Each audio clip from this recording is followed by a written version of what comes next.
Mesdames et messieurs, bonjour et bienvenue à vous dans cette nouvelle édition de votre journal de 15 heures. Voici les titres.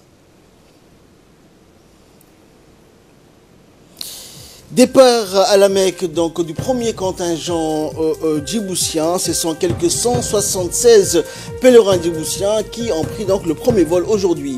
Et les sanctions économiques contre l'Iran, donc Donald Trump agace l'Union européenne. Bonjour et merci à vous de nous rejoindre. Une première vague de pèlerins djiboutiens au nombre de 176 est envolée ce matin de l'aéroport international d'Ambouli vers la ville de Médine en Arabie Saoudite pour accomplir le pèlerinage, 5e pilier de l'islam. Au total, quelques 1500 djiboutiens sont appelés à effectuer cette année leur pèlerinage sur les lieux saints de l'islam, en l'occurrence la Mecque et Médine. Et le ministère des Affaires musulmanes, de la Culture et des Biens Waqf, en collaboration avec les autorités aéroportuaires, a mis en œuvre les conditions propices au confort des pèlerins partout où ils se rendront afin d'accomplir leurs devoirs religieux. Je trouve qu'il y a une bonne coordination au niveau des deux parties, aussi bien au niveau d'Air Djibouti que du ministère des Affaires musulmanes, de la Culture et des Waqf, et surtout son Excellence M. Mohamed Hassan Barre qui a fait un excellent travail avec une planification détaillée, avec une coordination exacte et un esprit d'ouverture, aussi bien qu'avec la collaboration du directeur général de Djibouti, qui ont tout fait pour la réussite de ce pèlerinage 2018. Actuellement, les vols vont se répartir sur 3 jours.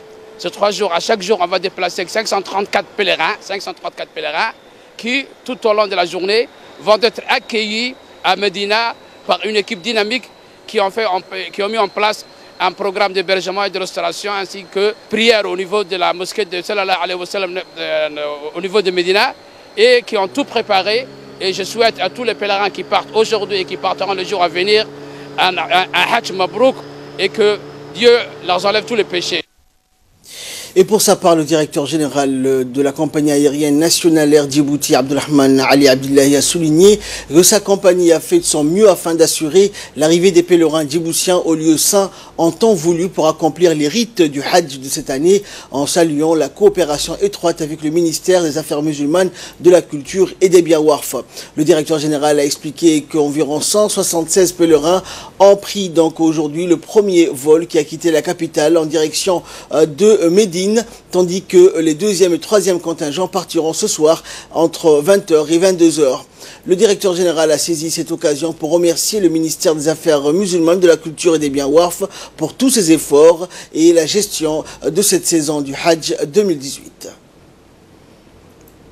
Et dans une interview accordée à la chaîne nationale, le ministre des Affaires musulmanes, de la Culture et des Biens Waqf par intérim, Younis Ali Guedi, a exprimé ses félicitations au directeur de la compagnie aérienne nationale Air Djibouti, Abdelrahman Ali Abdillahi, pour les efforts inlassables déployés afin de prendre en compte les dates de transport des pèlerins djiboutiens vers les lieux saints pour accomplir leurs devoirs dans de bonnes conditions. Younis Ali Guedi a déclaré que le département des Affaires musulmanes n'a ménagé aucun effort pour permettre aux pèlerins djiboutiens d'effectuer le pèlerinage pour cette année 2018 correspondant au 1439 de Hijra.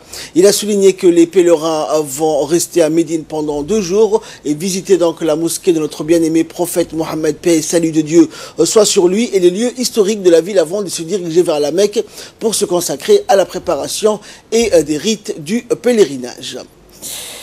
Dans l'actualité également, sous la houlette du secrétariat d'État à la jeunesse et au sport, le stade de Gouled a abrité aujourd'hui une réunion dans le cadre des préparatifs du lancement de la 10e édition du tournoi sportif d'Adaïlou, organisé en partenariat avec l'ONG EVA, écologique donc de ce village de la région de Tadjoura.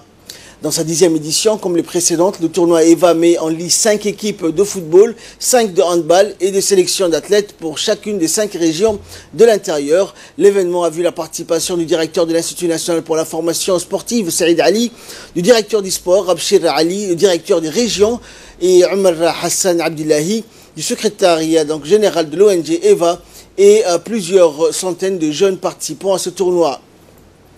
Les hauts responsables et bien sûr les sous-directeurs des régions donc, ainsi que des jeunes sportifs ont procédé au tirage au sort pour la constitution des groupes de rencontres.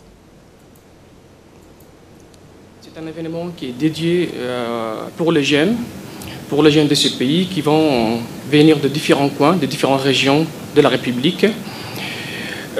Plus de 500 jeunes sont attendus dans les régions, dans le village d'Adaïlou. Il y aura des débats, des échanges sur les thématiques qui sont liées à la jeunesse, sur la citoyenneté, sur le civisme, sur la promotion de l'entrepreneuriat, de l'emploi. Ce sont des thèmes qui touchent spécifiquement les jeunes de ce pays. Ce partenariat a pris une tournure positive depuis, il faut le dire, l'arrivée du secrétaire M. Hassan Kamil. Donc, a évolué donc M. Hassan Kamil suit de près les préparatifs de cet événement. Il a pris toutes les dispositions nécessaires pour que les tournois, pour que l'événement se déroule dans les bonnes conditions. Sous l'égide toujours du secrétariat d'État à la jeunesse au sport, la direction des centres de développement communautaire a organisé ce matin au CDC de Quartier 3 un concours de chant et de poésie inter-CDC. Plusieurs dizaines de jeunes ont participé donc au lancement de ce concours de chant et de poésie et se sont exprimés à l'occasion avec des chants mélodieux et envoûtants ainsi que des poèmes tantôt lyriques, tantôt épiques. En pris part à cet événement, le chef de service des CDC, le conseiller technique et président du jury. Selon le chef de service Ahmed Ali, après sélection donc, les meilleurs parmi les concurrents dans le CDC seront lancés un concours inter-CDC.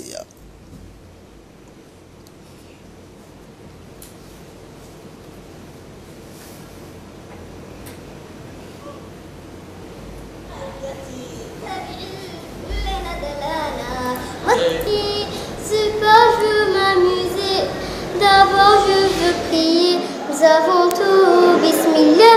Moi j'aime pas les enfants qui disent bismillah. Moi j'aime pas les enfants qui disent bismillah. Les soirs quand il fait noir, je dis pas le droit d'histoire, je te viens dans tes cauchemars.